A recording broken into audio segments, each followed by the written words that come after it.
first lesson is from Hebrews, the 11th chapter. Now faith is the assurance of things hoped for, the conviction of things not seen.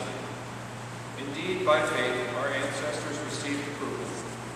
By faith we understand that the world were prepared by the word of God, so that what is seen was made from things that are not visible. By faith Abraham obeyed when he was called and set out for a place that he was not to receive as an inheritance. And he set out not knowing where he was going.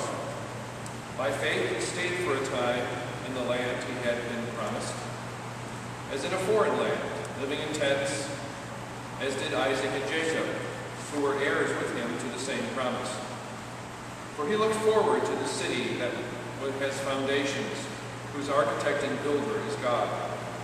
By faith he received the power of procreation, even though he was too old and Sarah herself was barren, because he considered him faithful who had promised. Therefore, from one person, and this one as good as dead, descendants were born, as many as the stars of heaven and the innumerable grains of sand by the seashore. All of these died in faith without having received the promise, but from a distance they saw and greeted them. They confessed that they were strangers and foreigners on the earth. For people who speak in this way make it clear that they are seeking a homeland. If they had been thinking of the land that they had left behind, they would have had opportunity to return. But as it is, they desired a better country, that is, a heavenly one.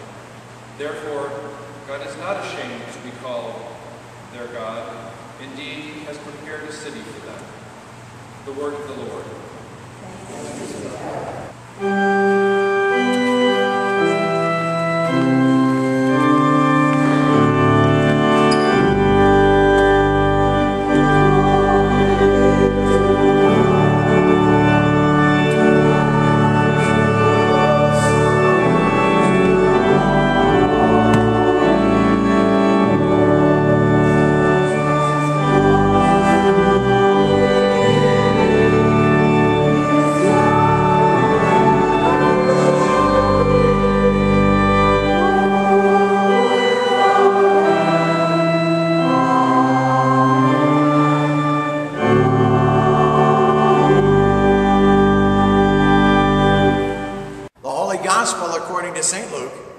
Chapter. Jesus said, "Do not be afraid, little flock, for it is your Father's good pleasure to give you the kingdom. Sell your possessions and give alms.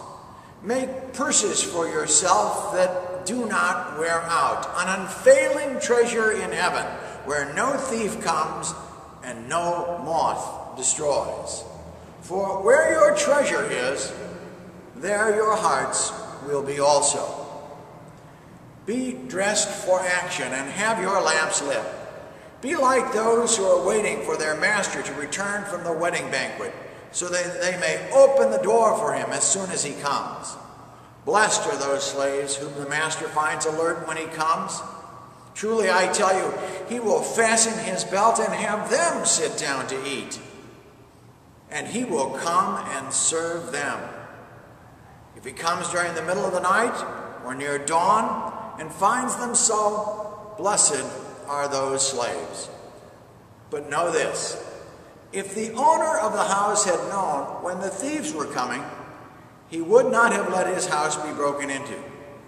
You must also be ready, for the Son of Man is coming at an unexpected hour." The Gospel of the Lord.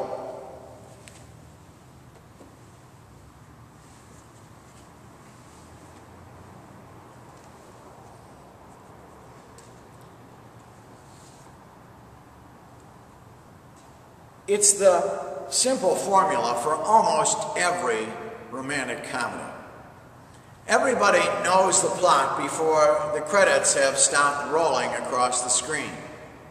The girl has a fiancé who's a jerk. And somehow she meets another guy, and after about a day and a half, she finds herself hopelessly and irretrievably in love with him.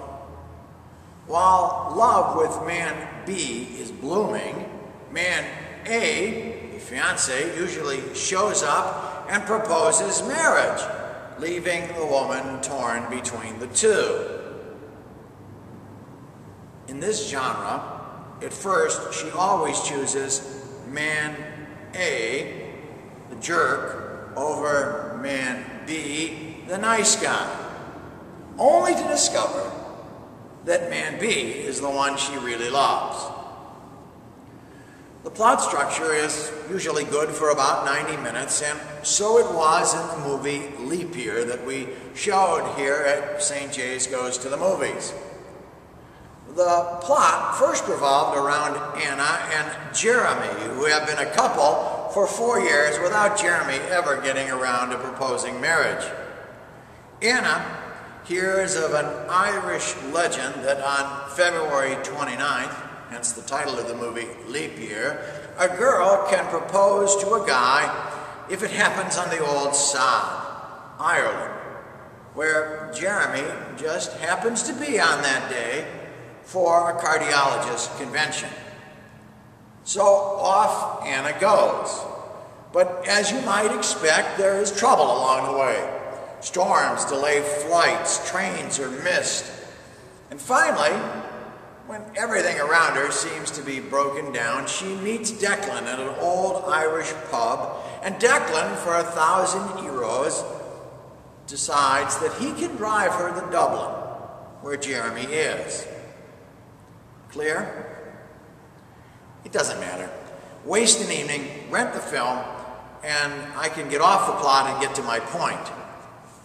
In a reflective moment, Anna and Declan's journey is stopped when Declan asks her, if your house were on fire and you could only take one object, what would it be? She can't answer because she has so many things.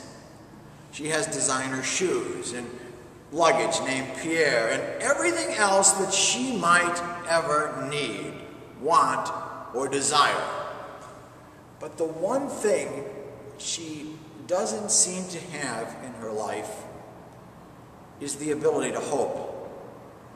Declan, as they might say in Ireland, cleaned up for children's consumption, doesn't have a pot to spit in. But what he does have is hope. Hope is what Jesus and St. Paul are talking about in today's lessons.